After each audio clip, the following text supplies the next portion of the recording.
Login loop error on Santander Bank Fix. If your Santander Bank app keeps looping back to the login screen every time you try to sign in, it can be incredibly frustrating. You log in, it loads for a second, then sends you right back over and over again.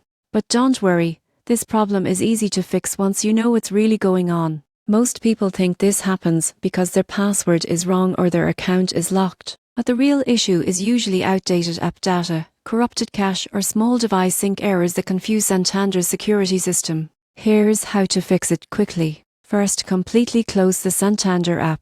Then go into your phone settings, find apps, select Santander Bank and tap Storage. Clear both the cache and the app data. This clears out old login tokens and broken session information that cause the endless loop. Next, reopen the app and enter your login details manually. No autofill, no password manager. If you normally use Face It or fingerprint login, disable it temporarily until you successfully log in once. If the issue continues, check your phone's date and time settings. Make sure Tire set to automatic. Santander's system uses encrypted time verification, so if your device's time doesn't match the server's clock, it can trigger a login rejection.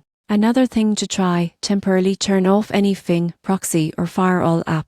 Santander's servers may block these for security reasons, causing your login to fail repeatedly. Finally, uninstall and reinstall the Santander app from your app store. This ensures you're running the latest version with all bug fixes and security updates. Once you're logged in, set up biometric or two-factor authentication again for faster access. So if you're stuck in a login loop with your Santander Bank app, remember it's not your credentials. Just clear your cache, update your app and check your device's time. You'll be back to secure banking in just a few minutes.